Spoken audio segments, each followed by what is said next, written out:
জরুরিভাবে নামজারি করার জন্য আপনার 8টি ডকুমেন্টস প্রয়োজন হবে।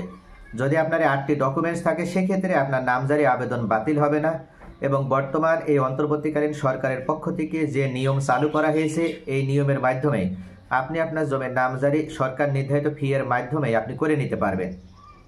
তবে এই ক্ষেত্রে অবশ্যই আপনার এই 8টি ডকুমেন্টসের নিশ্চয়তা দিতে হবে এবং আপনার অবশ্যই 8টি ডকুমেন্টস বা 8টি রিকোয়ারমেন্টস আপনার কাছে থাকা লাগবে, নতুবা আপনার নামজারি আবেদন কোনোভাবেই কিন্তু অ্যাপ্রুভ হবে না, অর্থাৎ আপনার নামজারি আবেদনটি বাতিল হয়ে যাবে।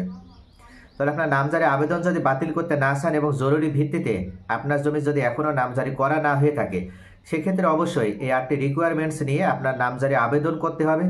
কেননা বাংলাদেশে ইতোমধ্যে নামজারি সংক্রান্ত বিষয়ে বেশ কয়েকটি পরিবর্তন নিয়ে আসা হয়েছে এবং ভবিষ্যতে কিন্তু পরিবর্তন নিয়ে আসা হবে।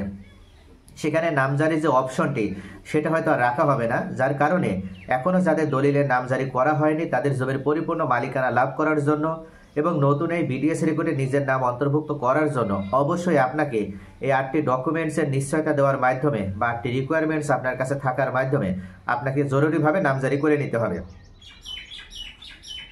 তো যে 8টি রিকোয়ারমেন্টস আপনার প্রয়োজন হবে নামজারি আবেদন অ্যাপ্রুভ করে নামজারি আবেদন সম্পন্ন করার জন্য, সেই 8টি ডকুমেন্টস হচ্ছে 1 নম্বরে আপনার অবশ্যই দলিল থাকা লাগবে।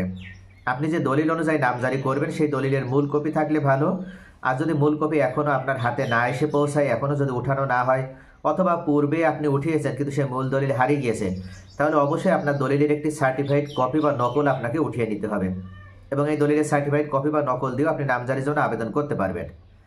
দ্বিতীয় পর্যায়ে অবশ্যই আপনার একটি বায়া দলিল থাকা লাগবে, অর্থাৎ বায়া দলিল বলতে আপনি যার থেকে জমি ক্রয় করেছেন সেই ব্যক্তিও যদি ক্রয় সূত্রে মালিকানা লাভ করে তাহলে তার দলিলটি হচ্ছে আপনার কাছে বায়া দলিল। এটা প্রয়োজন সাপেক্ষে আপনার জমা দেওয়া লাগবে, যদি এটা নিডেড হয়, এটা যদি প্রয়োজন হয় সেক্ষেত্রে আপনার বায়া দলিল জমা দিতে হবে। তৃতীয় পর্যায়ে আপনি যে ভোটার আইডি কার্ড ব্যবহার করে নামজারির জন্য আবেদন করবেন অবশ্যই সে একটা অরিজিনাল ভোটার আইডি কার্ড, যদি এটা জন্ম নিবন্ধনের আলোকে করা হয় সেক্ষেত্রে অবশ্যই আপনার জাতীয় পরিচয়পত্রের প্রয়োজন হবে। এবং 4 নম্বরে আপনার একটি মোবাইল নাম্বার, যে মোবাইল নাম্বারটা আপনার অবশ্যই অ্যাক্টিভ থাকা লাগবে, এমন একটা অ্যাক্টিভ মোবাইল নাম্বার আপনার জমা দেওয়া লাগবে। 5 নম্বরে আপনার যে ডকুমেন্টস বা যে রিকোয়ারমেন্টস প্রয়োজন হবে সেটা হচ্ছে আপনার একটা কপি ছবি, যেটা পাসপোর্ট সাইজের ছবি, এই পাসপোর্ট সাইজের ছবি আপনাকে জমা দিতে হবে। 6 নম্বরে আপনি যদি ওয়ারিশ সূত্রে মালিকানা পেয়ে থাকেন তাহলে আপনার ওয়ারিশান সনদ, এটা কিন্তু প্রযোজ্য ক্ষেত্রে অবশ্যই প্রয়োজন হবে, মনে রাখবেন। আপনি ওয়ারিশান দিক থেকে জমির মালিকানা পেলে আপনার ওয়ারিশান সনদটি অবশ্যই জমা দেওয়া লাগবে।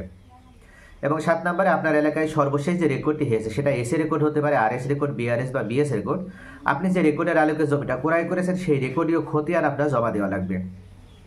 এবং সর্বশেষ ও 8 নম্বরে আপনি যখন জমিটা ক্রয় করেছিলেন এবং ওই ব্যক্তি থেকে যখন দলিল রেজিস্ট্রেশন করে নিয়েছিলেন তখন ওই ব্যক্তি ওনার জমির খাজনা পরিশোধ করেছিলেন, সেই খাজনা পরিশোধের দাখিলা বা যে চেক যেটা আমরা বলি, এই দাখিলা বা চেক আপনার প্রয়োজন হবে। তাহলে 8টি ডকুমেন্টস বা রিকোয়ারমেন্ট যদি আপনি সঠিকভাবে নিশ্চয়তার সাথে আপনি যদি জমা দিতে পারেন সেক্ষেত্রে কিন্তু আপনার নামজারি আবেদন কোনোভাবে বাতিল হবে না এবং সরকার নির্ধারিত ফি এর ভিতরে আপনার নামজারি আবেদন সম্পন্ন করে দেওয়া হচ্ছে।